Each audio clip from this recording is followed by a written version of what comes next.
สบายดีนักเรียนชั้นป .5 ทุกๆคนเนาะยินดีต้อนรับเข้าสู่การเรียนการสอนของเฮาเช่นเก่าเช่นเคยเด้อมื้อนี้มาพบกับอาจารย์ปิ่นเช่นเก่าเช่นเคยเนาะซึ่งว่าเป็นผู้ดำเนินการเรียนการสอนเช่นเก่าเช่นเคยเด้อมื้อนี้เฮาจะเรียนวิชาโลกออมตัวเช่นเก่าเช่นเคยเนาะมื้อนี้จะเรียนบทที่26เด้อหัวบทมีอยู่ว่าความหนาแน่นของประชากรเนาะบทเรียนนั้นซึ่งว่าจะเป็นแนวใดเฮาไปเรียนพร้อมๆกันเลยเนาะพวกหลานเนาะ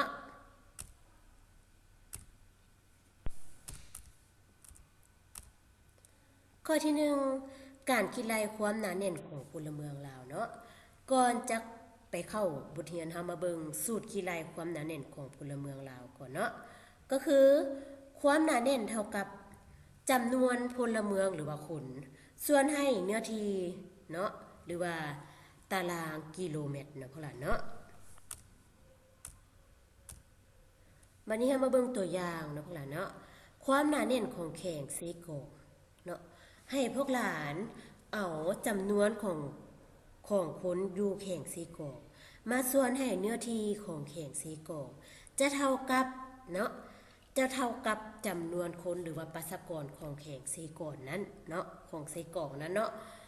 หรือว่าทับกับกิโลเมตรของแข่งเซโกนั้นเด้อพวกหลานเด้อข้อที่1ความหนาแน่นของประชากรเนาะพวกหลานเนาะเฮาไปเรียนพร้อมๆกันเลยเนาะความหนาแน่นของประชากรหมายถึงจำนวนประชากรที่ดำรงชีวิตอยู่ร่วมกันใน1ตารางกิโลเมตรเนาะของพื้นที่ใดหนึ่งตัวอย่างในปี2005มีพลเมืองลาวทั้งหมด5ล้าน6แสน99,997 คนเนาะพวกหลานเนาะมีเนื้อที่ทั้งหมด236,800 กิโลเมตรโดยเฉลี่ยแล้วประมาณ24คนต่อ1ตารางกิโลเมตรเนาะความหนาแน่นของพลเมืองอยู่พื้นที่ต่างๆบ่สม่ำเสมอกันเด้อพวกหลานเด้อเนาะบ่สม่ำเสมอกันเด้อโดยอิงใส่ลักษณะพิเศษของแต่ละภาคและจำนวนพลเมืองของแต่ละแข่งเช่นนครหลวงเวียงจันทน์สวรรณเขตแข่งจำปาสัก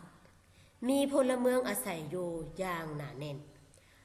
ส่วนบรรดาแข่งอื่นๆมีพลเมืองอาศัยอยู่บ่หนาแน่นเช่นว่าแข่งพงศาลีแข่งอุดมไซแข่งซีกองแล้วก็แข่งอื่นๆเนาะพวกหลานเนาะมาฮอดนี้บทเรียนของเฮาก็จบเพียงเท่านี้เนาะพวกหลานเนาะขอขอบใจนักเรียนทุกคนที่ตั้งใจเรียนเด้อพบกันในบทหน้าเนาะขอขอบใจ